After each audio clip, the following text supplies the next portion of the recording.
Hello, everyone. I am not new to YouTube, but I am new to making videos on YouTube or trying to make videos on YouTube.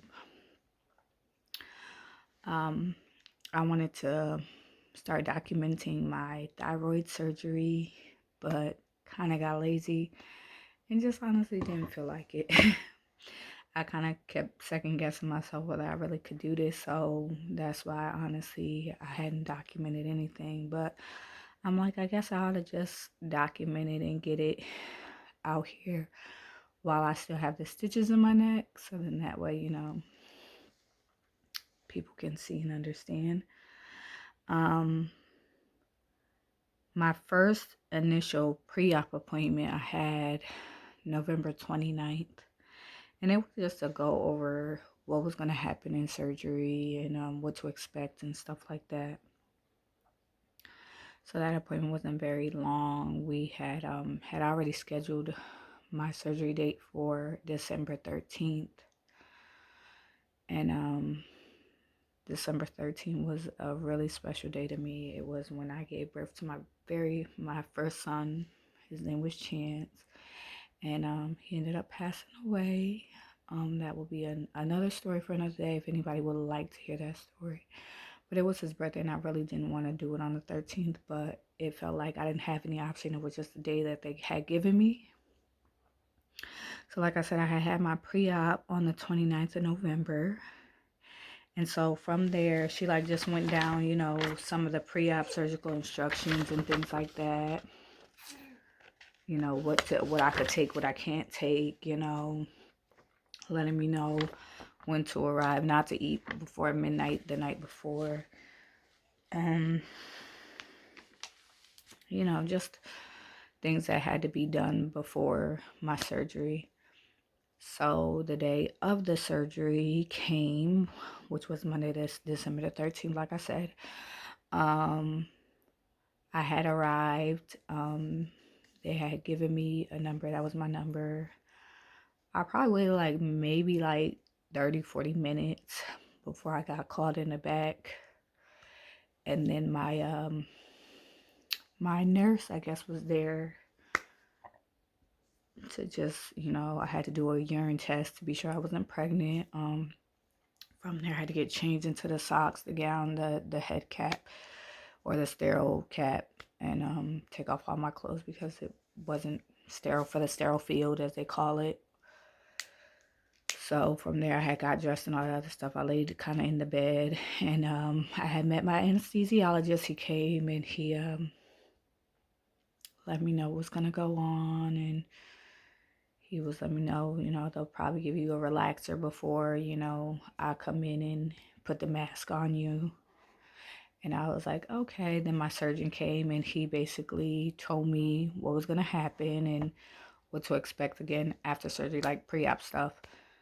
So I was like, okay. He marked my neck on the right side because I was having a partial thyroidectomy. I had a 3 centimeter nodule located on my right thyroid, and he gave me a couple different options. We could continue to keep ultrasounding it every 6 months, or we could just go ahead and take it out and just be done with it, send it off to path and then see if any of the surrounding tissue is cancerous. So I didn't want to go through the ultrasound road because I'm like, we are already doing that. I don't want it to continue to keep growing because it was already feeling like it was obstructing when I was swallowing. So I was just like, I made the choice just to have it removed. And so the day of surgery, he came and he explained everything. And he was just like, you'll be fine, and I, of course I expected to be fine. So it came time for them to wheel me off. I had met my anesthesiologist's assistant. Her name was Emily. And she was kind of just asking me, going over again, a run over of what, if I was allergic to anything, had I ever had anesthesia before, and things like that. And of course I did. And so then from there, another nurse I came, I forgot her name, but she had came and she was like, we're ready to wheel her off. So they wheeled me to the OR, or the surgical room. And then from there, um, they had made me move to another table. And then Emily was like, I'm going to give you something just to relax you. But literally, whatever she gave, I can't remember nothing after. I just remember waking up. And literally, when I woke up, I had a drainage tube in, and it actually went right here. It was stitched to my neck, but it kind of traveled away over here. That's why there's kind of bruising and stuff. And so from there, I was kind of waking, going in and out of, under the anesthesia because it was still in my system. So I was trying to like kind of force myself out of the sleep, this deep sleep from the anesthesia. And I was again waiting on my husband to come pick me up. So from there, it was like, I remember her the nurse giving me crackers, and she was like, here, eat this. And she had gave me water to drink. And I remember she was just kind of putting stuff like in my IV to help, like antibiotics. I think she had gave me some pain meds to help with the pain. But then when my husband got there, she kind of instructed her or showed him how to go about draining the tube and stuff like that. And literally got home. They had prescribed me Percocet and Sulflaxin. Sulflaxin is antibiotic, and Percocet is just a pain management. And they were kind of like having like a discussion at the pharmacy because they said that the Percocet was too high of a number, and it was telling me to take 2 every couple hours as needed. And he said, the pharmacist was like, she takes 2 every couple of hours, she's gonna go into a coma. And so he gave my husband Narcan. I have the Narcan, but I literally was like, it kind of scared me. I'm like, wait, what? So I literally I took 1 Percocet, but I've probably taken a couple over, like maybe a max of 7 out of the 30 that I have received for pain management. It's easy to swallow, but as far as like, it's hard to describe because like the outside, like my throat sliding against my skin is very much sore. I can eat regular. I've been eating since I got out of surgery. Honestly, it's hard to swallow a little bit, but otherwise than that, everything honestly with this has been an okay process. Would I do it again? I probably would not do it again. If I got another nodule on my left side, I probably would just leave it, honestly. The following day on the 14th, I had to go and get the drain removed.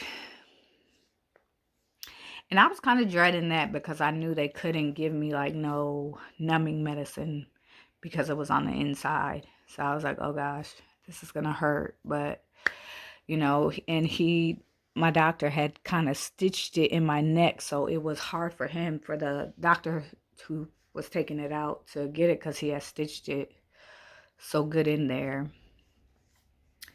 And then when he went and pulled it out, I just was like, oh, it left me in a shock state because I'm like, holy shoot, like you said it would hurt, but god dang, like I thought like my whole like muscles were being pulled out with it. And so yeah, that was the worst. And I think that's why there's bruising and swelling on this side, because the drainage tube was literally like so far in my neck. It was crazy.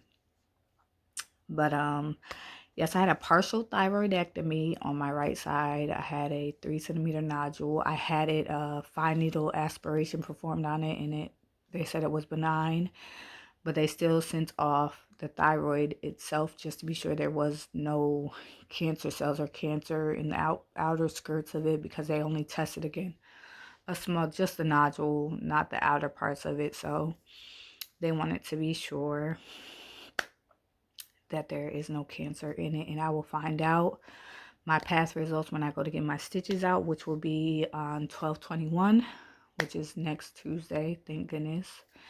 And yeah, it was, if you can't like me, I can admit I'm good with certain kind of pain, like arm pain, leg pain, sometimes stomach pain, but like facial pain I can't do.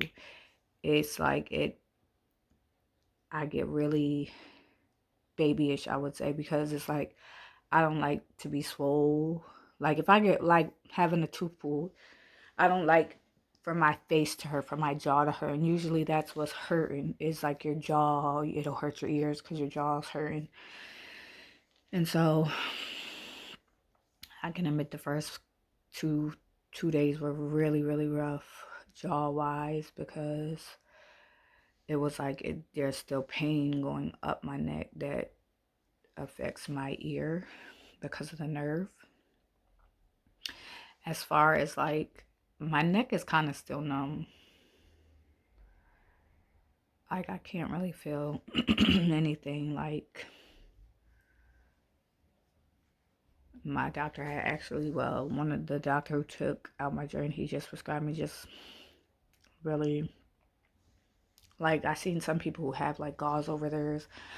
He didn't put gauze over mine. He put gauze over the drainage hole, and he told me I could remove it the following day if I wanted to, or even tonight. Just clean it with some hydrogen peroxide and an antibiotic. So I did that, and I've literally just been cooling with the scar. And if I have to go pick up my daughter from the bus stop, I kind of throw on my sweater and just kind of zipper it up so that the kids can't see it or be disgusted by it, because kids are kids.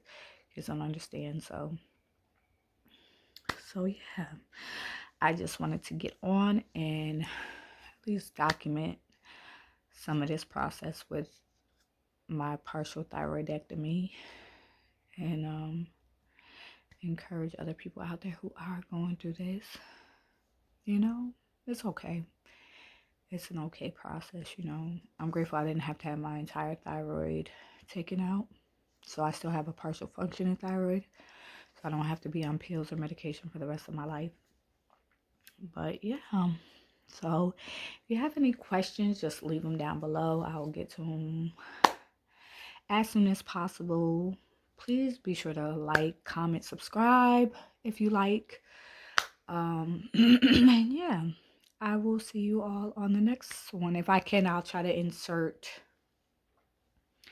me with the drainage tube in, so you can all see what that looks like. And yeah, I hope you all have a blessed day.